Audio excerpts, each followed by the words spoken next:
हमारे YouTube channel में आपका पुनः एक बार स्वागत है। हमारे जो साथी YouTube चैनल को अभी सब्सक्राइब नहीं किए हैं तो प्लीज़ सब्सक्राइब करें। नई वीडियो अपलोड होते ही आपको मिलेगी। क्लास मेरा नंबर चल रहा है। जीएस के संपूर्ण पाठ को लगभग टच कर दिया गया है। पुनः मैं एक बार हिस्ट्री की तरफ आ रहा हूँ, जिसमें आधुनिक भारत का इतिहास। आधुनिक भारत के इतिहास में एक नया चैप्टर है, भारत में सामाजिक एवं धार्मिक सुधार आंदोलन। भारत में सामाजिक एवं धार्मिक सुधार आंदोलन, यह इम्पॉर्टेंट चैप्टर है और वनडे एग्ज़ाम में बराबर एक क्वेश्चन आता है। इसके संबंध में जो तो भारत में सामाजिक एवं धार्मिक सुधार आंदोलन से प्रत्येक कंपटीशन में एक न एक क्वेश्चन जरूर आता है। इसके संबंध में थोड़ा सा पिछला इतिहास देखेंगे तो 19वीं सदी जो रही है, भारत में पुनर्जागरण की सदी रही है और 19वीं सदी को भारत में पुनर्जागरण की सदी भी कहा जाता है।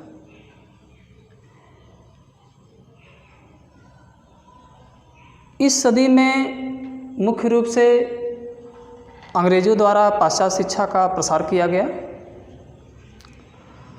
और उस शिक्षा का सर्वाधिक जो प्रभाव रहा वह भारतीय मध्यम वर्गों पर रहा, पाश्चात्य शिक्षा। और जो पाश्चात्य शिक्षा दी गई अंग्रेज़ों द्वारा, वह मुख्य रूप से उस शिक्षा के माध्यम से भारतीय समाज में जो कुरीतियाँ थीं, जो बाह्य आडंबर थे, जो रूढ़िवादी परंपरा थी, उसने जन्म ले लिया। यानी कि पाश्चात्य शिक्षा के माध्यम से जो बाह्य आडंबर या कुरीतियाँ रहीं या रूढ़िवादी जो परंपरा रहे, उसने जन्म ले लिया, जिसके साथ भारत में सामाजिक और धार्मिक सुधार आंदोलन ने जन्म ले लिया। और भारत में सामाजिक धार्मिक सुधार आंदोलन के माध्यम से जो रूढ़िवादी परंपरा या जो कुरीति रही, उसे दूर करने के लिए हिंदू समाज सुधार आंदोलन ये प्रथम रहा। यानी कि सामाजिक धार्मिक सुधार आंदोलन में हिंदू सुधार आंदोलन ये प्रथम रहा। और हिंदू सुधार आंदोलन के मुख्य पुरोधा जो थे वो राजा राम मोहन राय को माना जाता है। ये पहले व्यक्ति थे जिन्होंने सबसे पहले इस पे आवाज़ उठाई और अपनी आवाज़ का प्रसार प्रचार करने के लिए इन्होंने ब्रह्म समाज की स्थापना की। यानी कि ब्रह्म समाज जो था एक संस्था है जिसके संस्थापक राजा राम मोहन राय थे। इस संस्था के माध्यम से व्याप्त कुरीतियाँ, समाज में व्याप्त कुरीतियाँ जो रूढ़िवादी परंपरा रही, उसे समाप्त करने के लिए, प्रत्येक जनमानस में एक जागरूकता लाने के लिए इन्हें ब्रह्म समाज की स्थापना कर दी। इसकी जो स्थापना हुई थी 20 अगस्त 1828 को इसकी स्थापना करी गई। स्थान जो रहा यह कोलकाता रहा, कोलकाता को चुना गया। मुख्य रूप से ब्रह्म समाज का जो उद्देश्य रहा,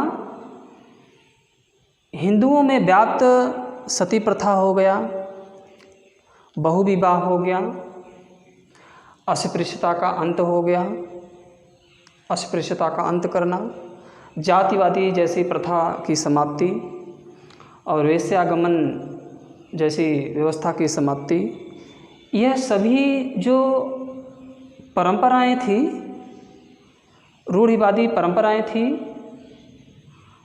और जो कुरीति थी, इसी समाप्त करने के लिए ब्रह्म समाज को जन्म दिया गया।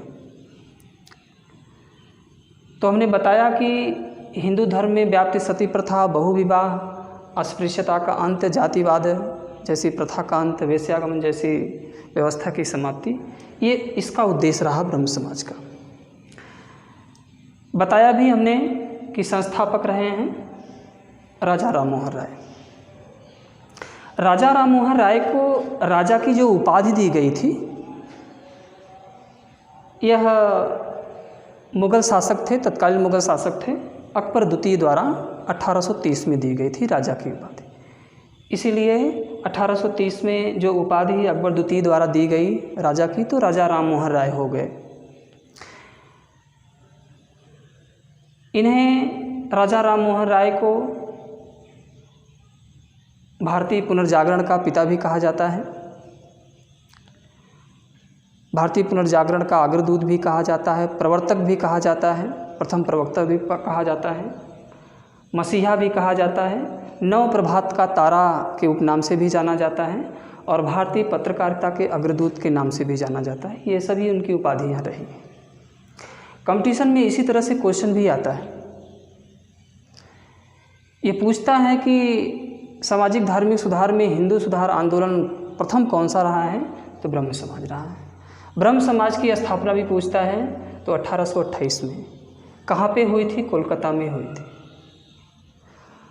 मुख्य जो कार्य रहा वह सती प्रथा का अंत, ये मुख्य रहा है।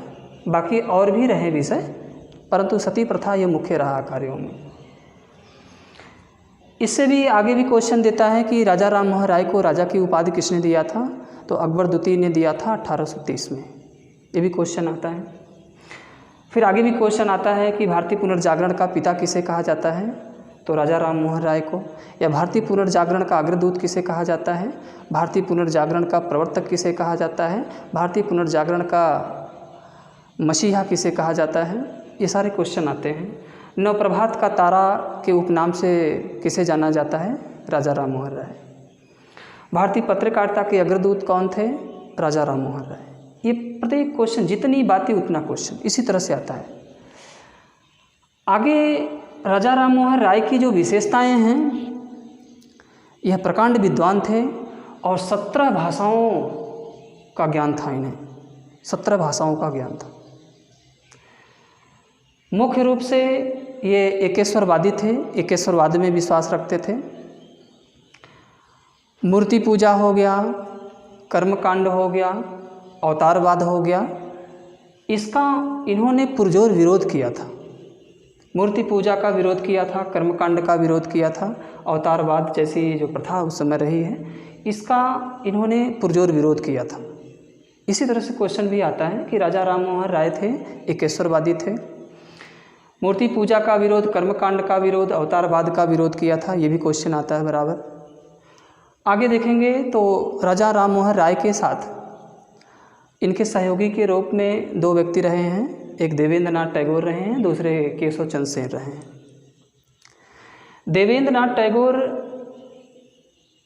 राजा राम मोहन राय की बातों से सहमत रहते थे, लेकिन केशव चंद्र सेन उदारवादी थे, इसीलिए राजा राम मोहन राय की बातों से असहमत रहते थे। देवेंद्र नाथ टैगोर ने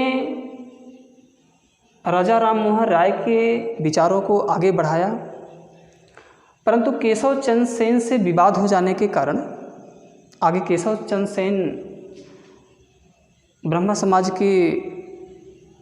समाज का विरोध करके इन्होंने आदि ब्रह्म समाज की स्थापना कर ली आगे चल करके। ये अलग चैप्टर होगा, अगली क्लास में इसको लेंगे। तो केशव चंद्र सेन विरोध करके आदि ब्रह्म समाज स्थापित कर लिया था। हमने बताया कि राजा राम मोहन राय लगभग 17 भाषाओं के ज्ञाता थे। इन्होंने विभिन्न भाषाओं में विभिन्न प्रकार की पुस्तकों की रचना की, कुछ पत्रिकाएं भी इन्होंने जारी किया था। इनकी जो कृतियां रही हैं, इन कृतियों से भी क्वेश्चन आता है, बराबर क्वेश्चन आता है। एक क्वेश्चन जरूर आता है। पहला जो पारसी भाषा में लिखी गई पत्रिका इनकी रही है, पुस्तक रही है, जिसे कहा जाता है तोहफ़त उल मुवाहिद्दीन। तोहफ़त उल मुवाहिद्दीन ये भी क्वेश्चन पूछता है कि किस भाषा में लिखी गई, या ये पूछता है कि राजा राम मोहन राय की पहली पुस्तक कौन सी थी, तो तोहफ़त उल मुवाहिद्दीन। ये पारसी भाषा में लिखी गई, इसका हिंदी अनुकरण होता है एकेश्वरवादियों का उपहार। तोहफतुल मुबाहिदीन का मतलब होता है एकेश्वरवादियों का उपहार, तो पारसी भाषा में लिखा गया। दूसरी जो पुस्तक रही है गिफ्ट टू मोनोथिज्म, ये पुस्तक भी पारसी भाषा में लिखी गई थी। वेरी सॉरी, जो राजा राम मोहन राय की पहली पुस्तक तोहफतुल मुबाहिदीन रही है, ये फारसी भाषा में लिखी गई थी। ये फारसी भाषा में लिखी गई थी। ये भी क्वेश्चन पूछता है कि राजा राम मोहन राय की फारसी भाषा में लिखी गई कौन सी पुस्तक प्रथम रही है, तो तोहफतुल मुबाहिदीन कभी कभी आपको भ्रम में डालने के लिए ये दे देता, हिंदी अनुकरण दे देता है एकेश्वरवादियों का उपहार। ये किसकी पुस्तक है, तो राजा राम मोहन राय की पुस्तक है, जिसे फारसी भाषा में लिखा गया था। दूसरी जो गिफ्ट टू मोनोथिज्म रही है, ये दूसरी पुस्तक रही है, इसको पारसी भाषा में लिखा गया। और अगली जो पुस्तक रही है प्रिसेप्ट्स ऑफ जीसस, ये पुस्तक इनकी तीसरी रही है। चौथी जो पुस्तक रही है संवाद कौमुदी, मोस्ट इम्पॉर्टेंट क्वेश्चन ये है संवाद कौमुदी, बराबर कंपटीशन में आता है। संवाद कौमुदी जो है ये बांग्ला भाषा में लिखी गई पुस्तक रही है। ये बराबर क्वेश्चन आता है कि संवाद कौमुदी रचना किसकी है, या निम्नलिखित में से कौन सी राजा राम मोहन राय की रचना है, तो संवाद कौमुदी देता है। अगली जो इनकी पत्रिका रही है मीरातुल अखबार। मीरातुल अखबार भी फारसी भाषा में छपती थी उस समय। जो अखबार छपते थे राजा राम मोहन राय के विचारों को प्रसारित करने के लिए छपते थे। जनमानस तक जाएगी तो जनमानस में जो रूढ़िवादी परंपरा रही है उस समय की, जो पुराने विचार या ख्यालात रहे हैं, वो समाप्त होंगे धीरे धीरे। मीरातुल अखबार भी, ये भी कंपटीशन में आता है। किसकी ये पत्रिका है, तो ये फारसी भाषा में लिखी गई पत्रिका थी, ये राजा राम मोहन राय की। अगली जो है पत्रिका इनकी ब्रह्मा क्रॉनिकल। ब्रह्मा क्रॉनिकल ये अंग्रेजी भाषा में छपती थी, ये भी इनकी पत्रिका रही है। साथ ही साथ देखेंगे तो अपने विचारों को प्रसारित करने के लिए इन्होंने और भी संस्था स्थापित की थी। राजा राम मोहन राय ने 1814 में आत्मीय सभा की स्थापना की थी। ये आत्मीय सभा का भी क्वेश्चन बराबर आता है कि आत्मीय सभा का स्थापना किसने किया था, तो राजा राम मोहन राय ने 1814 में किया था। अगली जो संस्था रही है 1815 में इन्होंने वेदांत कॉलेज की भी स्थापना करी थी। 1817 में हिंदू कॉलेज कोलकाता, इसकी भी स्थापना राजा राम मोहन राय ने की थी। तो 1814, 15, 17 आत्मीय सभा, वेदांत कॉलेज और हिंदू कॉलेज, ये सभी संस्थाएं राजा राम मोहन राय द्वारा स्थापित की गई थी। ये राजा राम मोहन राय पाश्चात्य शिक्षा और पूंजीवाद के समर्थक रहे हैं। कभी कभी कंपटीशन जो ग्रेजुएशन स्तर के आप देते हैं उसमें भी पूछता है कि निम्नलिखित में से कौन सा राजा राम मोहन राय के संबंध में सही नहीं है, इस तरह से भी देता है। तो 4 बातें देता है, चारों को जानना जरूरी होता है। तो पाश्चात्य शिक्षा के समर्थक थे और पूंजीवाद के भी समर्थक रहे हैं। आगे चल कर के 1829 में इन्होंने धारा 17 के अंतर्गत, उस समय तत्कालीन गवर्नर जनरल रहे हैं वाइंटिंग, लॉर्ड विलियम वाइंटिंग, राजा राम मोहन राय और लॉर्ड विलियम वाइंटिंग ने मिल करके 1829 में धारा 17 के तहत सती प्रथा पर कानूनन प्रतिबंध लगा दिया। सती प्रथा, नरबलि या शिशु हत्या, ये 3 कुप्रथाएं रही हैं जिसमें सती प्रथा पर ज़्यादा फोकस किया गया था। तो ये भी क्वेश्चन बराबर आता है कंपटीशन में कि किस धारा के अंतर्गत सती प्रथा पर कानूनन प्रतिबंध लगाया गया था, तो धारा 17 के अंतर्गत लगाया गया था। कब लगाया गया था? 1829 में।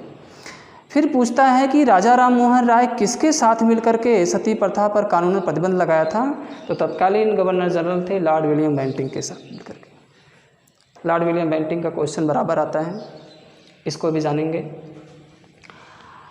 ये सारे राजा राम मोहन राय के कार्य रहे। 1833 में ब्रिस्टल इंग्लैंड में पड़ता है, स्थान का नाम है इंग्लैंड। ब्रिस्टल में 1833 में राजा राम मोहन राय साहब की मृत्यु हो गई।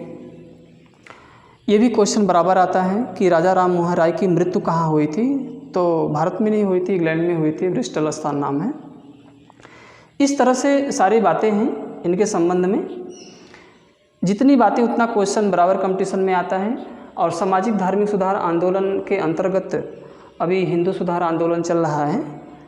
अभी हिंदू सुधार आंदोलन आगे भी चलेगा, 3-4 संस्थाएं हैं, फिर मुस्लिम सुधार आंदोलन आएगा, पारसी सुधार आंदोलन आएगा, सिख सुधार आंदोलन आएगा। तो अगला जो क्लास होगा, अगला जो चैप्टर होगा, राजा राम मोहन राय के ब्रह्म समाज के बाद जो संस्था स्थापित होगी उससे संबंध में रहेगा। Thank you very much.